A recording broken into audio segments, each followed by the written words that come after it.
Berlin world cinema fund থেকে 40,000 ইউরোর তহবিল পাচ্ছে সিনেমা সুরাইয়া।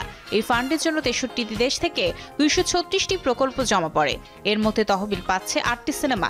এশিয়া থেকে পেয়েছে 2টি। একটি বাংলাদেশের সুরাইয়া, পরিচালনা করবেন রবিউল আলম।